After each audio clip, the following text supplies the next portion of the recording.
Hey guys, welcome back to the channel. Today I want to share with you guys a tournament I played today called Pauper Masters Qualifier. The deck I was using um, is the Boros Metalcraft deck. I think I put up a deck tech about this Metalcraft deck a few months ago. So anyways, I just want to go through this tournament and show you guys my matches and just show you guys what happened because I had some pretty interesting matches. Um, some exciting stuff happened, and I want to be able to show you guys. Okay, so this qualifier is called Pauper Masters Qualifier. I went actually 3-0 before I started losing. I ended the tournament 4-2, which got me what 10th place. Um, but it was a really cool tournament because there were so many different types of decks. There was mono black. Here's the list: Timur, Grixis Affinity, mono blue Delver, mono white, Jun, Boros, Jeskai, Cascade. There were so many different decks playing this qualifier. Familiars, Stompy, Tron. How many Tron decks were there? Just one? Oh, that's unfortunate, and you guys are gonna find out why very, very soon. Oh, by the way, please do watch the Tron game so that you guys can just, be amazed. Watch what happened. There were elves, there was everything, Boros, Grix's affinity. So let's go ahead and I just want to get into this. I don't want to take too long in this video. Um, I just want to go ahead and show you guys what happened and talk about the lines of play and what went through my mind and, see if you guys can help me um, become a better player because I suck. um, I try my best, but sometimes my best is just not good enough. And well, that's why we're here practicing a little bit of Pauper once again. Um, basically, I went against. What kinds of decks did I go against? I'm gonna go ahead and just show you. So in game one, I went against a burn deck. In game two, I went against a Jund deck. In game three, it was a blue green fog deck. Um, Game four was elves. Game five was tron, and game six was affinity. It was a 6 round tournament, so just 6 rounds. Some rounds were really quick. Some rounds took literally until the last second. You guys are gonna really understand why in just a minute. So basically, um, those are the decks I went against. I'm just gonna go ahead and play and just show you what happened. So, um, game one. Oh no, I want to show you the deck first. Even though I do have a deck tech. I want to show you the deck. I don't know if I changed anything. So I want to show you the deck that I was using. Uh, so yeah, let me just make this bigger before we continue. All right, so basically we got our Metalcraft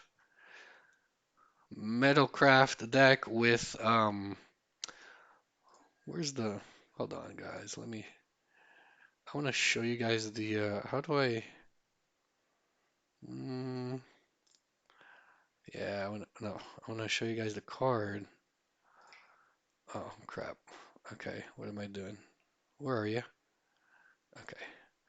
I want to show you guys the card. So I'm just going to use this. All right, so this is our Metalcraft deck with Arden Recruit with Metalcraft for those, for Glint Hawks, for Trobin Inspectors. We got the Galvanic for the 4 damage, and Metalcraft as well. Lightning Bolt, Navigator's Compass, 4 Prisms, four Skyfishers. We're using two Journeys and two Dawn Charms. Um, four Sun Chasers, four Enforcers. Um, we've got 18 lands, all eight artifact lands, all four red artifact lands, and all four um, white artifact lands. We also got four Darksteel Citadels, and we're gonna put in the new lands that are coming up, the indestructible um, tapped lands that come into play tapped. Um, they're artifact lands, so it's gonna be awesome in this deck. It's gonna be awesome, and you will see why. I had some trouble getting to I had some trouble not get I don't have a lot of trouble getting to Metacraft or reaching Metacraft, getting three um artifacts in play. The problem is that when your opponent starts destroying your stuff and your artifacts, to be more precise, and then he takes away your Metacraft, and the deck is based on Metacraft. So those four lands are going to be awesome in this deck for sure. I'm really excited to put those four indestructible artifact lands into this deck, guys. Um, I hope um, I hope they don't make the deck slower, because sometimes this deck wants a really explosive start, but you know, I just can't see myself not using them. So I don't know. Give me your opinions. Write down what you think about the new artifact lands and indestructible artifact lands in this deck. Okay, I really want to know what you think, and whatever else you would change. Or just remember that the main idea is getting to Middlecraft and putting out Sun Chaser, and just chopping away uh, damage with Sun Chaser in the air, um, and recruit on the ground. We do have more flyers like Glinthawk and Skyfisher, which is a huge invasion, huge evasive ability flying. Um, all right, so I don't really want to. There is a deck tech about this deck. It might be a little different. So you guys can watch that um later, I guess, or if you haven't seen it, you can watch it before watching this tournament. I'm gonna put the link in the description below, okay? Um, so we've got in the sideboard two more journeys, two more leave no traces. Actually, just two leave no traces, two prismatic strands, one omen, two electricity. I just want to show you guys a deck. It's not really a deck tech. One gorilla shaman and four pyreblasts. I played all four pyreblasts in this tournament, and I think I drew one, just one time, and one relic. Okay, so that's the deck that I used. I'm gonna go ahead and go to the gameplay. So I'm not gonna be playing with you guys. I'm just gonna be commenting and telling you guys what went through my head and what happened and whatnot. So let me just how do I see it's game history, right? Game history. Okay, I think I'm gonna leave this preview. No, I'm not gonna leave the preview. Okay, guys, it's just in the way, so my screen isn't that big either. So, um, so let's go down here to the last six matches. We're gonna watch the first one. One, two, three, four, five, six. So we're gonna watch this one. This was a three-game match. Hopefully we can replay this. It's not replaying. Hmm. Oh, it's because I'm already on here. Okay, so play. This is against the burn match. Okay, so this is what happens. I mulligan. Um, play the compass. he starts spiking me. I was lucky enough to have the compass and the glint hawk, so I just started bouncing the compass back to my hand and trying to gain as much life as possible against this burn deck, right? Um, so our opponent still has six in his hand. I only have two Galvanics in play, but I do have a Mirror Enforcer on the battlefield, putting on some pressure. Uh, I go ahead and put out a recruit, just getting more and more pressure on the burn deck. This is actually a very, very tough match, especially game three. You guys will see why, but in game one, I just put too much pressure on them with these two creatures, and um, with these two creatures plus two galvanic blasts in my hand, it's just too much damage. Um, and so that's what happened. I kind of over, I guess I kind of over, a little bit of over damage here, but not much. Still had some draws. I love drawing with this deck. It doesn't have too much draw, and too little.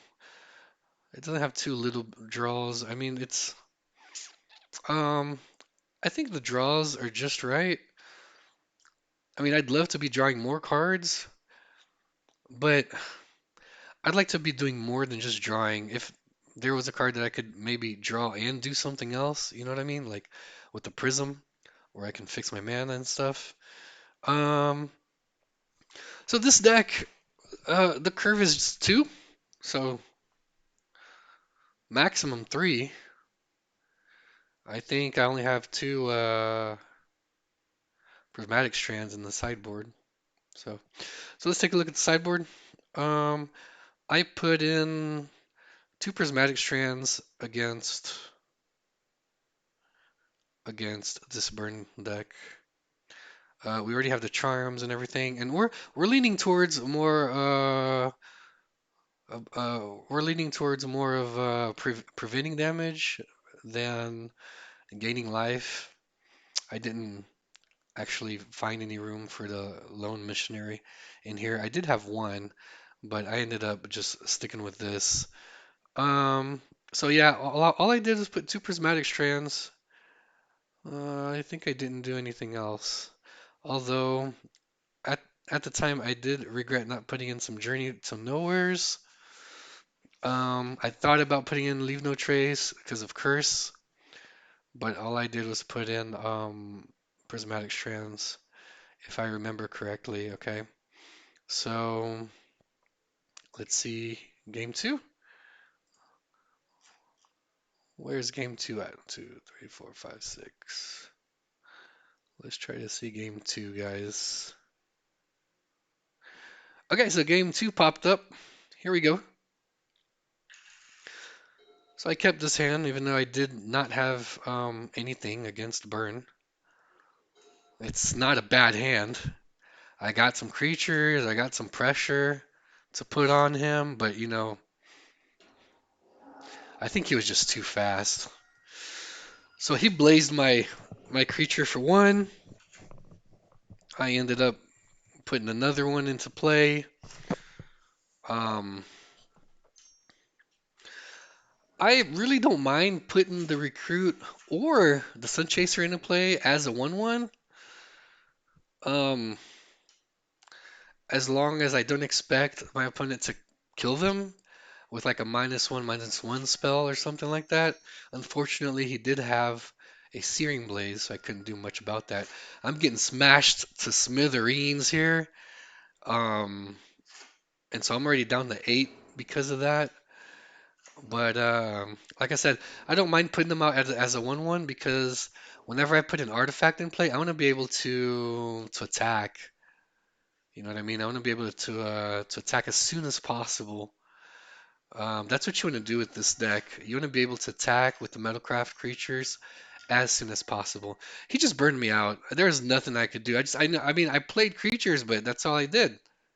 I didn't have time to attack with my creatures, so he only had 3 mana and he had all the right spells, and so there was really nothing I could do. Um, in game three was really tough as well. It wasn't easy. Burn is not easy. Don't think playing Burn is easy. It's not easy piloting it, and it's not easy playing against it, especially if it's an opponent who knows what they're doing. So, um, I mulligan because I guess I wanted to have something that gained me life, and I was really lucky to get the Navigator's Compass with 2 Skyfishers to be able to just bounce that back, you know. And on the play, that hand on the play was probably the one of the best hands that I could ask for. Um, since I can play the compass twice without being afraid of smash the smithereens, since it's 2 mana. So I did get smashed, but um, it was a land, I guess. Um, and he goes ahead and plays out the Thermo Alchemist. This is when I kind of regretted not having the Journey to Nowheres, but I do have 8 bolts literally, 4 galvanics and 4 lightning bolts. So I mean, I really don't know what I took out though to put in the prismatic strands. I'm not gonna remember what I took out, guys. But everything that gains life and prevents damage stayed in the deck for sure. So basically I was able to gain a lot of life. As you can see, our opponent puts out another alchemist. I drew really well um, by getting both compasses onto the battlefield. I try to apply pressure with the Sun Chaser, but he just stays. He just sticks to 3 mana and just look at this. I know this is probably a little too fast, but I mean I got 6 games to show you guys, or 6 matches. So um, this player he played really well, and I was just lucky enough to get the better draws because I'm down to 9, and a lot has happened. Believe me, I was so scared of Firebolt because if he would have had that, I would have just lost. I would have lost the match. Um, so draw some cards, put some creatures out, and um, it's 8-6, guys. It's a really close game, and I was actually amazed at how he was able to hang in there. I got a really good draw here with the Dawn Charm, so I wasn't really worried about anything that targeted me. So like Fire Blast or anything. But it was a crazy game. It was really quick. It was like when you're playing, you you feel like you're actually being cooked. Like he's frying you in the frying pan. And it hurts a lot to be fried by a burn deck. To be cooked away by a burn deck. It hurts. It hurts. It hurts. But thank goodness I was able to gain some life and I stuck in there and I won. Now let's go to the next game. We played against Max, I think. So let's just watch this game real quick. Um, let me see. I think I keep this and good thing I was on the play both games too. You want to be on the play with this deck. I think this is the Gen match. Not too easy either, but Gen gives you a little bit more time to do what you got to do. Um, and what you want to do with this deck is you want to put some creatures out. You can choose either to aggro to get some more value out of the prisms and the Trabins and draw cards. I start losing my creatures to edicts. At this moment, I already knew it was Jun for sure because of the colored mana that he chose. Um, so what happens here is, if I remember correctly, I just tried to aggro him. Um, Unfortunately, I didn't think about putting the Traban before the Sun Chasers because that way I could have sacrificed the Traban instead of the Sun Chasers. But then I only realized that afterwards. Um, so there's not really anything you can do. I mean, he's rampant. He's getting lands. He's using learn spells, the new learn ability. And all we can do is really just hope to get good draws. Um, Hopefully more creatures than spells early game, so that you can overwhelm your opponent.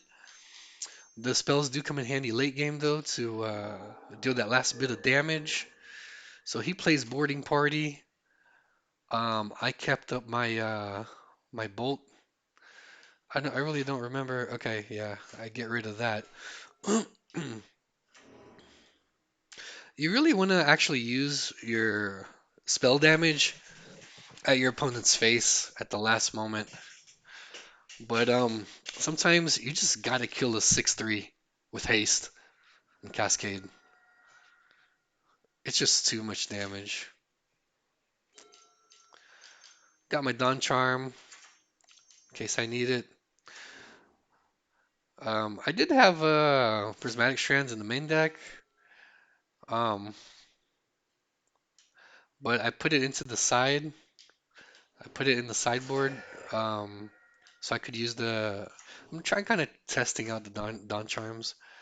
Um, I like it because of the low converted mana cost, but prismatic strands is a 2-for-1, so you can use it twice. So they're both really good. Um,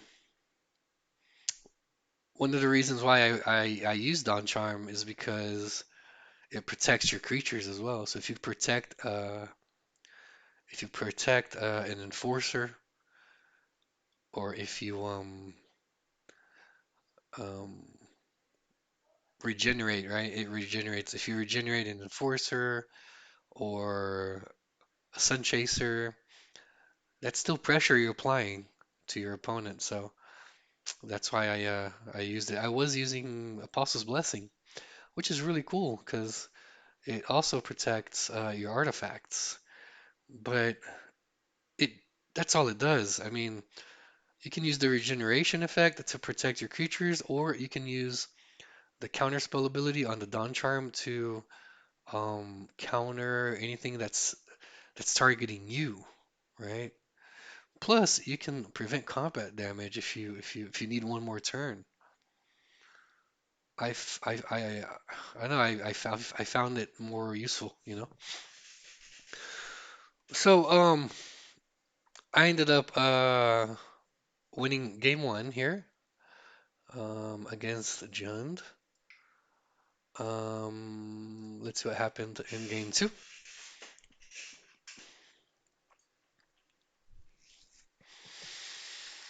Okay, yeah, mulligan one, two, or three, two times. Um, Unfortunately, if I don't have the right mana, I'm gonna have to mulligan. You can't really hope to get the mana you need and keep like a one mana hand or anything like that, because that usually doesn't work out very well. Um, I like keeping a two-handed mana, or maybe a one-handed mana with maybe a one mana hand with draw spells, with trap and inspectors and the prisms. So here this is going kind of slow. As you can see, I can't really play anything. I can't really do anything because I'm lacking the white mana to put out recruit, ardent recruit. And while I don't get while I'm here waiting for the white mana, our opponent is just rampant and playing and his game, doing what he does best. And he's really in front now because he's got 1, 2, 3, 4, 5, 6, 7 mana plus a bonders. They haven't really done anything. And I mean the new lands, the new artifact lands, indestructible. No, let's not forget about that. The new indestructible artifact lands are really, really, really gonna help this deck, guys. You're gonna be able to play your cards for real. I mean, that's really cool. That's awesome. I'm a Boros fan. I like Boros. My favorite colors are Naya, red, white, and green. Um,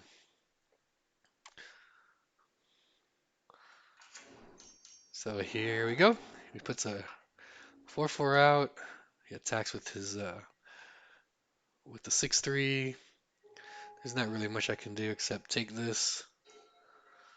I got 2 damage with Galvanic Blast, so that's not really good. And that's what happened. So he won that game 3. Where is my water? Oh, here it is. Oh, okay. Here we go. So let's play. Couldn't keep that. Tried keeping this. Put the red mana on the bottom since all I got is white spells and the prism. I was actually worried about land destruction, so I decided to keep Darksteel Citadel just to be a little safer, I guess. I wouldn't be able to play anything just with the Citadels if he took out my prism, but that's what I was thinking. Cram Session, new card, gains life and learns. Gains some life and learns. That's a really, I mean, that's a 2-for-1. That's really good. All right, so as soon as I can, I deploy my soldiers because they are human soldiers. These guys, and that's what you want to do. I wish they had haste, or if I could give them haste somehow, just really early. But then I might as well just play with red deck wins. Um, and so basically, I draw some cards, play some creatures, and attack. Our opponent starts killing our stuff with cast down, and cast down is really good.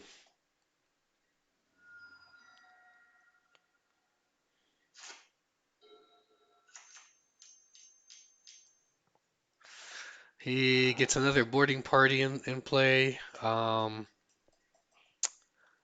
think yeah, he didn't attack, right? So I would have galvanic that.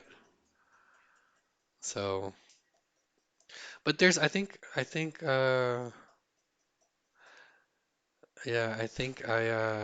I decided to trade here with the block and save my galvanic until the last moment possible. That dinosaur is OP. It's a very strong dinosaur. He plays a dinosaur, and I draw a Journey to Nowhere. So that's what I use for sure. Take him out was pretty lucky with that draw. Take out the dinosaur because I was not gonna be able to do anything. I was not gonna be able to do anything. Oh, and for his sideboard, I put in 2 more journeys. I put in 2 more journeys for sure. For sure. Let's see what's in my sideboard now. I took out a hawk. I took and a compass.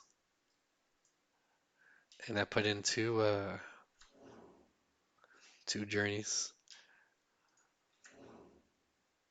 Sometimes you just need like four journeys, you know?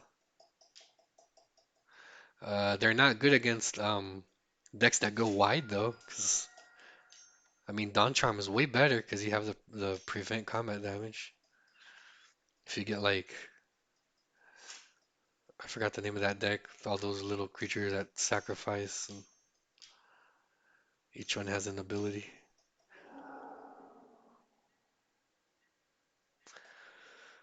All right, and I keep my Galvanic to the last moment. I draw a charm. I draw as much as I can before I start deploying more soldiers. Our opponent is down to 6, so it was pretty hard for our opponent to control the match. He did use a cannonade here, but most of our creatures survived that, and I was able to finish him off um, with the galvanic blast. All right, guys. So that was I don't even remember what that was. That was game 3. Okay. So now let's go to game match 3, right? All right. So we only got 2 games here. This match was against the which deck was it? Blue green fog. I lost the rule, and I had to have a lot of patience in this match. And I'm gonna just try to remember what went through my head, but it's just, a lot of fogging. A lot of fogging. He chooses green and blue. I'm kind of afraid of counters, so I don't really risk anything. I just attack here. Don't do anything. Wait for him to do something. Um, he's tapped out, so I go ahead and deploy a second creature to put some pressure on. Still worried about counters here. I just pass. So when he taps out, I galvanic him. Takes him down to 6. So that's pretty good so far. But then he uses Weather the Storm. That card is so strong. People are just gaining too much life off of that card. I think people are gaining too much life off of that card. For real. Like in Pauper, where you use the stack a lot, it's a really strong card. Um, so he uses a stream of thought. He mills me a little bit. Arcane denials. Arcane denials some things. And he's kind of tapped out, so I safely put out my enforcer. And that's 4, 5, 6, 7, 8. That's 10 power on board already. It doesn't seem like it, but a creature with 2 power and a creature with 3 power is a huge difference whenever you attack multiple turns. You get that 1 extra damage multiple turns. I usually don't worry about cards that attack me for 1, but for 2 and 3, it's complicated. So our opponent starts fogging, crop rotates, gets some lands, protects himself pretty well. He he's down to 12. I galvanic him again when he taps out, and he's just drawing cards, getting those resources that he needs to stay alive.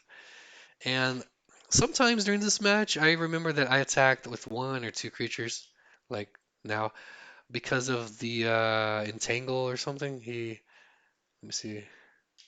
Yeah, entangle, yeah. He prevents all damage and your creatures don't untap. So here I regenerated my enforcer in response to swirling sandstorm. See what I mean? Do you see what I mean? And I kept my my sun chaser because it flies and sandstorm does not deal damage to flyers, only non-flyers. I was able to keep two creatures on the field after sandstorm. Uh, and sandstorm can really turn the tide for our opponent if it kills all of the creatures, all of our creatures. Um, Pun's down to five, and he's still not dead yet. So I try to draw a card here. Um, Something that could help me finish him off. And I get a land, but I play the Skyfisher and just keep putting pressure on him. Get back the Prism and draw a card off the Prism. I get a Bolt, and that's not bad at all. He fogs again. He uses the flashback, I think, right? Can I see what he Moment's Peace? Yeah, I can see the cards. So yeah, he uses the flashback, and I can't quite get the kill, but then I get a blast, so that was very reassuring to draw that blast. Made me feel good. In response, I try to blast him. He actually counters me, but then I bolt him, and he goes down to two. Um, he is gonna fog because he does have the fog. Again, I only attacked with two creatures because you want to be attacking every turn against this deck. That's at least how I see it. And brainstorms and everything. And I draw another bolt. So I don't know what happens with this deck, but I usually get good draws with this deck. You know, um, you either don't get the mana you need, or you just get good draws. So I'm really hopeful. I'm really excited towards the new lands. And he's just, he's not dying. He's got all those fogs. And combat damage is the main way that I deal damage with this deck. That this deck deals damage in. Anyways, got the charm. Try to kill him, but then I have another galvanic, and I mean he wasn't gonna die. He had to weather the storm. He was gonna gain a lot of life. And well, the burn spells they are very important in this deck because they interact very well, as you saw in this match against our opponent's spells, life gain spells, or they can remove creatures as well and open the way so that your flyers can attack. You don't really want to spin your removals on ground creatures because um, your flyers can get in for the damage that they need to get into if you remove the your opponent's flying blockers and if you keep them alive. So that was pretty cool. So I liked that match. It's a pretty cool match. It was kind of boring, but it was pretty cool. Um, so so we played against Burn Jund, Fog, and now we're gonna play against Elves, which was not easy at all. It's never easy. It's never easy against Elves. Okay, yeah, but they die to Electricity or they die to Cannonade. Okay, but they're still Elves. You know what I mean? And this opponent pay attention to the creatures that he used. I have never seen so many two toughness elves in my life, and all I use in my sideboard are two electric reese. So, um, which I did not draw. And even if I did, it wouldn't have mattered because of the two toughness. Plus, he starts, so yeah, not looking good. I really don't know how to play against elves with this deck, so I need some advice. If you guys can give me some advice, that would be um, very, very, very. I would be very grateful. That would be really cool. What I'm thinking here is to put out some creatures and just attack him faster than he's gonna attack me. Just try to race him. But then he plays Vanguard, and that Vanguard gets kind of big, I think. Um, so there's the new elf, the Jasper Sentinel. He taps an elf to add a man of any color to his mana pool. Um, it's just my deck. I mean, the Metalcraft deck. It's fast, but it's not as fast as elves. You can't be you can't be faster than elves. Not with a Metalcraft deck. Because you depend on Metalcraft, you depend on casting stuff to reach Metalcraft first. Elves, you just cast elves, and the synergy is there. He's already got an 8/8 and the 4/4, and he's playing a card that he's playing Elvish. I'm gonna put this in my deck for sure. Branch Bender. He transforms a forest into an XX elf or tree folk where X is the number of elves. I mean, one, two, three, four, five. It's too many elves. It's just too much. I don't know what to do, so I lost. I didn't know what to do, so I lost. So I lost. It's a good excuse. Very, very, very well played. That's a 25-25 right there. Let's just go to game two. So, elves is hard. Um, I really suck at math. When I play elves, I just when I it's just I like playing elves on Magic Online because it does the math for you, kind of, you know. It just and all the triggers. There are a lot of triggers. It's a lot to remember to play elves in real life. So I prefer just playing elves on Magic Online. It's an awesome deck. Elves is an awesome deck, guys. Um, and just because there's cannon and electricity doesn't mean you're gonna beat elves. Okay?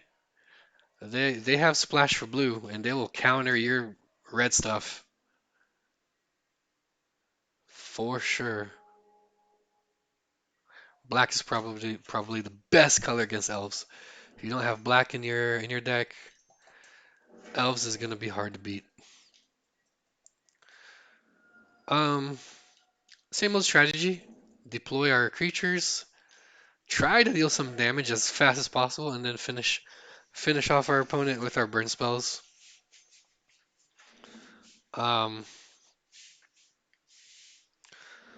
Fortunately, we don't have a lot of removal um, to deal with all of those elves, or at least to deal with the main elves. Winding Way plus Lead the Stampede already is it's just too much. He revealed 7 cards, and out of the 7, 6 were elves. And it's to expect. It's an elf deck. I mean, come on, but he put that all in his hand. You know what I mean? So, yeah, I quit here. I quit here because where's the game log? Yeah, I remember I quit here because I mean, there's nothing I can do. Is there anything I can do? He's got the Vanguard. He's got this to make two. He can make, he can attack with 2 of his forests since he can untap, he can use Kieran Ranger to untap this. He's got all the mana in the world.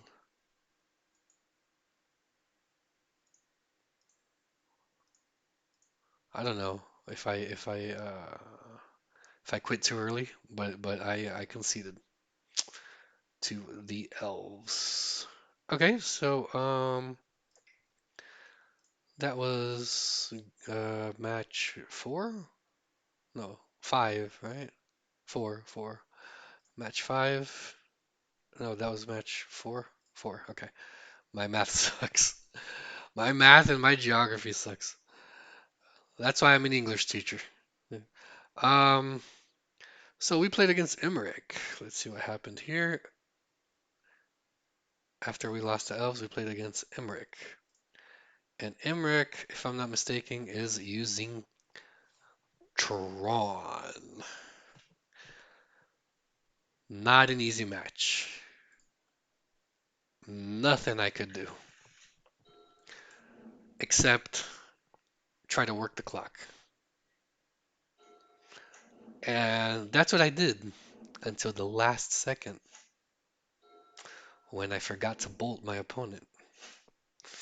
But it's okay. It's okay. I was listening to the live transmission of the tournament, and you know, it was very emotional and very exciting. And I ended up forgetting to bolt my opponent. Not to bolt him, but just to, get that last second out of his clock. And that's what you're going to see, guys. You're going to see me trying to aggro him out, trying to draw as much as I can to get him down to zero, but he plays a lot of he has life gain cards. He has life gain cards, which gains him a lot of life. He plays Weather the Storm, and he also plays the Rhino. I think it's the Rhino that makes you skip your combat step. You do not want to be skipping your combat step with this deck. I would say this is a bad match. I really don't know what to do against Tron. I usually just attack his graveyard, but there's not really much against graveyard in the sideboard for this deck. Um, all I did was put, I think, in game two, I put a Relic of Progenitus or something. So I'm trying to aggro him out. He's at 5. He would have died, but I mean that's just that's so OP. He searches for whatever he wants and then he plays it. He searches for whatever he needs to stay alive and then he plays it because he has all the mana to do so. Yes, I'm complaining about all the mana he has. I really don't care about the cards, but it's just too much mana. So that's why it's such a strong deck. Look at this arsenal.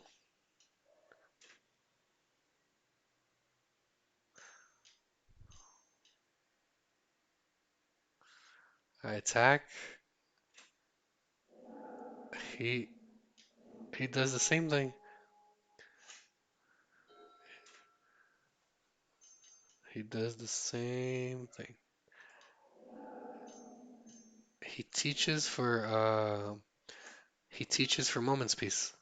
He uses mystical teachings for Moment's Peace. So he locks me out here. I mean, I'm not gonna quit. You don't you don't quit against Tron. You try to beat him. You try to beat him on the clock when you're playing Magic Online. If it's in real life, you just depending on the time that you have on the clock, you just quit. But I really don't know what happened here.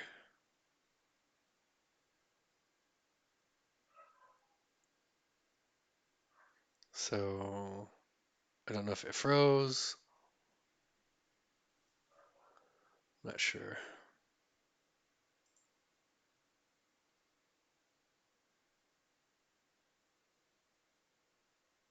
It froze, I guess. Well, he ended up winning because he I just kept doing what I just I kept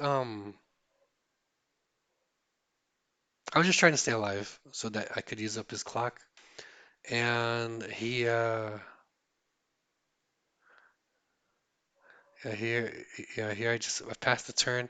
I used the toggle turn option so that I don't use any so I don't use a lot of my time.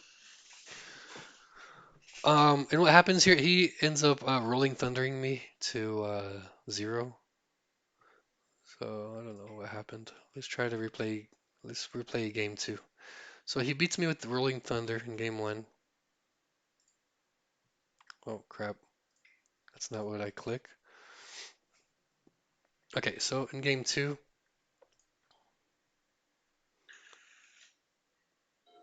all right. So I put in Relic of Progenitus, and let me see. Maybe I can see. Yeah, I put in Relic of Progenitus. I probably should have put Prismatic Strands as well, but I did not do that. I took out a Dawn Charm as well. Okay, so here yeah, I try to beat him. I always try to aggro as much as I can first against Tron, and if that doesn't work, I just try stalling by just blocking everything and putting a lot of triggers on the stack so he can use up his clock. I mean, I have I keep my eye on the clock because he's at 15, I'm at 18. Excuse me. So I'm about 3 minutes ahead. He uses Weather the Storm.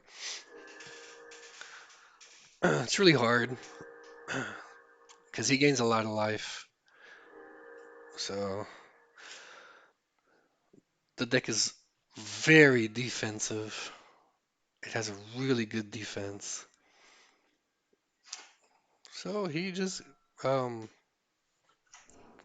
passes. I put out as many things as possible to attack him with,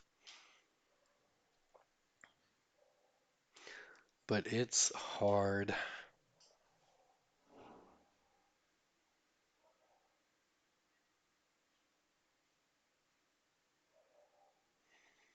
He also has Moments Peace, just like the Fog deck that we played.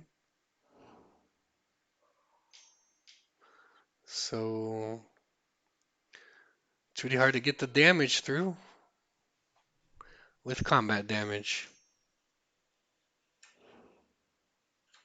And I'm not sure if like a curse, a red curse would do anything, because it's just 1 damage per turn. I'm not sure how effective that would be unless we play a lot of turns. But I mean, he gets all his stuff back. He plays all his everything again. It's a strong deck. It's the deck to beat. It's the deck to beat or ban. That's what they say. I mean, I'm attacking, you know. I am attacking, but he just does not seem to die.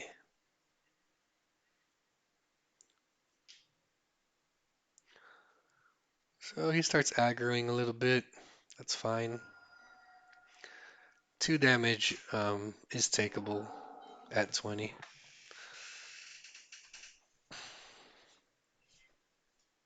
What do you guys do against Tron?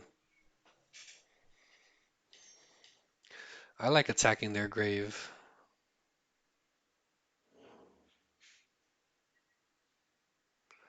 Is it just a good deck against every single deck? I mean, burn is good, but and it's fast. But I mean, one weather the storm and that's it.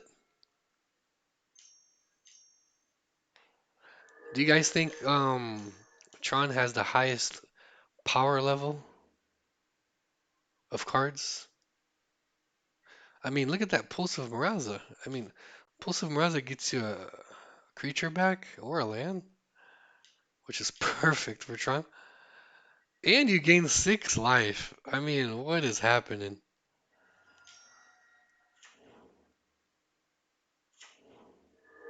It's not an easy deck to pilot either. So kudos for those who have the patience and the skills. Um, if I had a little bit more patience, I'd probably play Tron a lot more. Opponent's at 30, and we're attacking while we can. But I mean, he's got the peace. He's got the peace. He is at peace. He is just chilling in peace, in a moment's peace. Oh my God. It has flashback. I mean, what? Come on. Magic, help me play.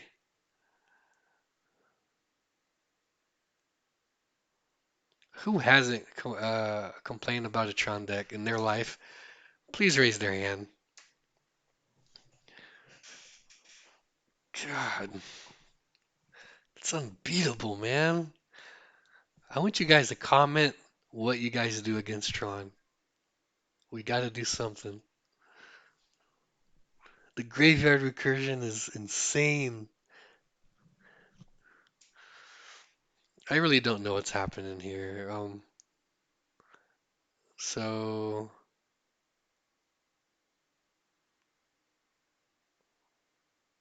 it bugs out. But basically, what happened here was game two. What happened in game two?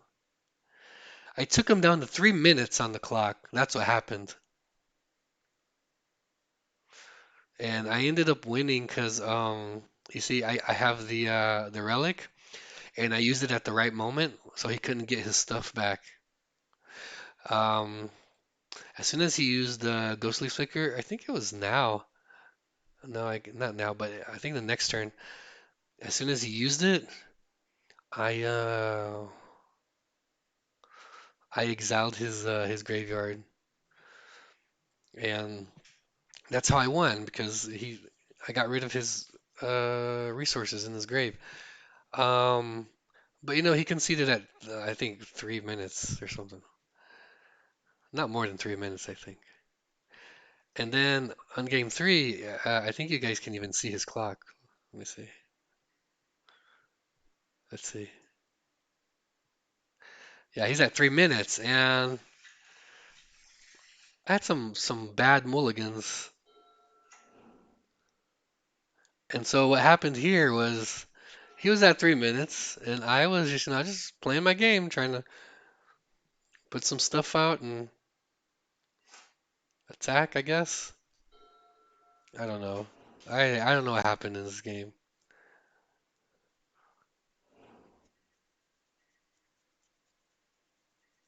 Just one split second that I forgot my 1 second that I forgot my plan on beating him on the clock. I mean, it's working so far, but just 1 second that I forgot what I was doing, I lost the match because of that.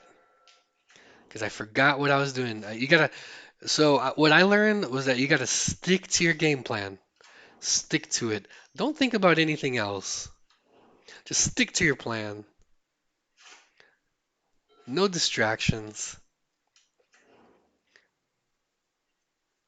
We just play it out until he's at like 1 second. and then uh, and then he casts the rolling thunder, and he's at like 1 second.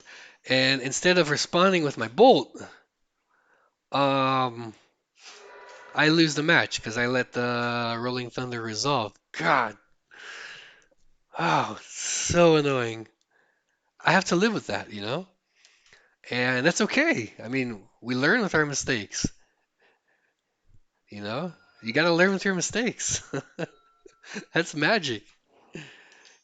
That's magic, you know? And my opponent, this opponent, he plays super fast.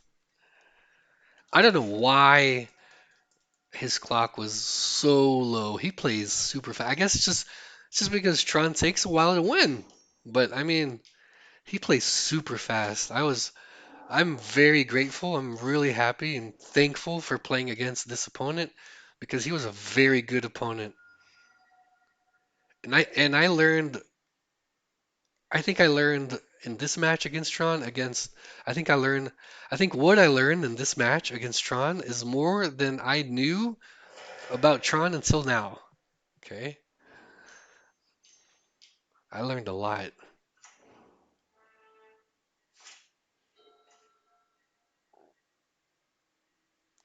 So basically, he's at 30 seconds. He got rid of some creatures. He played some spells. He hesitated a little bit right now. I mean, he gave me the chance, you know? He hesitated.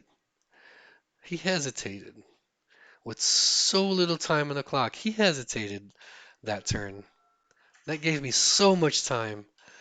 But I forgot my game plan. I was listening to the live. So that's what happened. See, he's at one. You guys can see he's at one, right? So I let that resolve. Oh man, I would have been 4-1. I would have been 4-1. But okay, whatever. So in our next match, our opponent actually played against someone else. I got the win, but then he showed up saying that, oh, I was playing against a guy that I didn't know who I thought it was my opponent, but it wasn't, and so we ended up playing it out anyways. So I'm gonna go ahead and replay this. So the last match was against Affinity, and uh, not easy, not easy match. So here he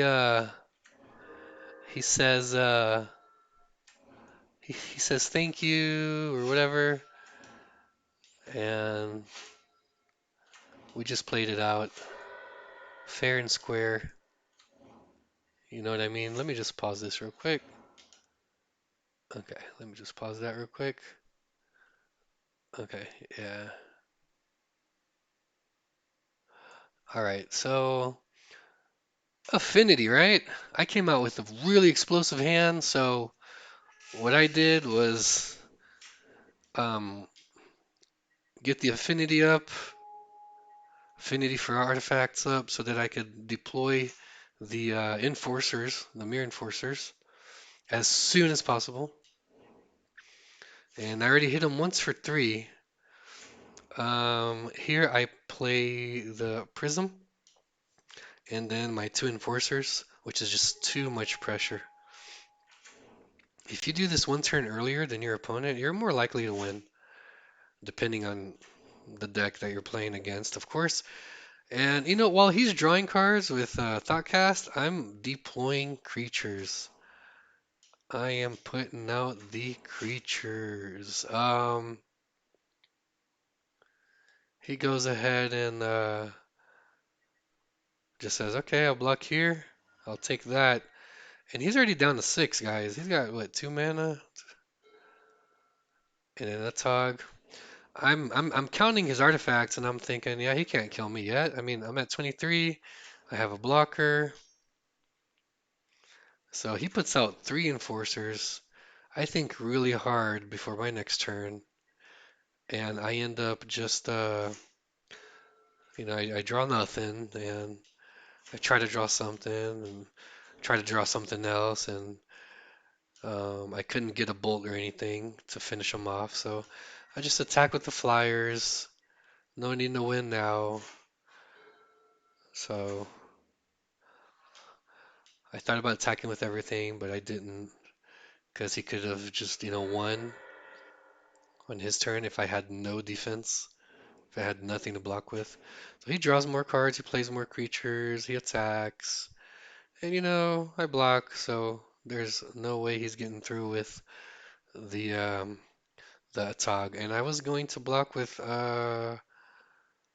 probably one or two more creatures. Afraid of because I was afraid of the Timur battle of something that gives them trample and double strike. Um, that was game one. That was game one against Affinity. Um, I don't know what kind of affinity this is. If it's Jeskai or yeah, it's Jeskai affinity. Okay, so game two real quick, so we can finish up. And I hope you guys are liking. I hope you guys like this tournament that I'm showing you guys. Tell me if you would like to see more. And don't forget to like the videos and subscribe. I do this for fun, and I mean, the more likes I have and the more subscribers I have, the more I'm gonna want to do this. I mean, it's a hobby. I love Magic. I've been playing for a long time, trying to play at least. But yeah, uh, he pops out a enforcer real earlier than me. So I kind of have to kind of catch up here and can't really do anything. I keep Galvanic Blast up. I was hoping to play Enforcer later, or yeah, but then he shenanigans, and I never get to play my Enforcer because of that shenanigans. I might I might have been better off if I had played the Enforcer one turn before, is what I'm thinking. If you analyze the match a little bit closer. Um, I'm still okay with him having shenanigans since I have used shenanigans. And if you use shenanigans when the opponent has pressure on the board, it's kind of bad because you're getting rid of your draws to get rid of his artifacts. And while you're doing that, he's attacking and he's getting that damage in. And that's what I was hoping for the Ardent Recruit, just to, keep getting damage in, keep getting damage in while our opponent was destroying our artifacts. I was really, my hope was really all towards the recruit. As soon as I could, I just put more soldiers out. Ardent Recruit and Sun Chaser are a really good team. The only difference is the mana cost and the flying, of course. But for one mana, you get flying. You get a flying recruit. So it's not bad for just one mana. You know what I mean? It could be it could have. I mean, if it were a Phyrexian mana, it would be even better. But um, it would be really OP actually. So, anyways, I so our opponent gets rid of our Metalcraft, but he's only at 10, and I have a Galvanic Blast. So he attacks here, which was probably a mistake. I don't know, but I get in for 4 out of nowhere. So that was really good for me. I put a blocker up, but he gets rid of that, I think. And although like you don't have Metalcraft and you only have 1/1 creatures, don't be afraid to attack because you're using an aggro deck. So you want to get the damage in as quickly as possible and as most strategically as possible. If you have a Galvanic in your hand, like in this scenario here, um, I didn't attack, I guess because I didn't have lethal. but an opportunity will usually arise. So here, when he used his shenanigans on my clue, it was basically kind of like a bait. So he ended up not drawing, uh, and I drew a card off my clue. So I kind of baited him into doing that, and it worked. So he missed a draw, and I got a draw. Basically, that's what happened. I tried doing it again, um, but this time it was a counter bait. It was because what I want to do, since I have two bolts, is use one at the end of his turn, and one on my turn. So that's the problem with shenanigans. You miss your draws. So I I took that into consideration, and I was able to get that finishing bolt. And wow, it was just, I mean, it was a really interesting tournament. I really liked it, and that's why I'm sharing it with you guys. So thanks for watching this video until here, until now, and let me just close this up. And don't forget to like and subscribe to the channel. Um, Griffin MTG bringing you exciting new content in Magic the Gathering. All right, thank you very much, guys, and I'll see you in the next video. Goodbye.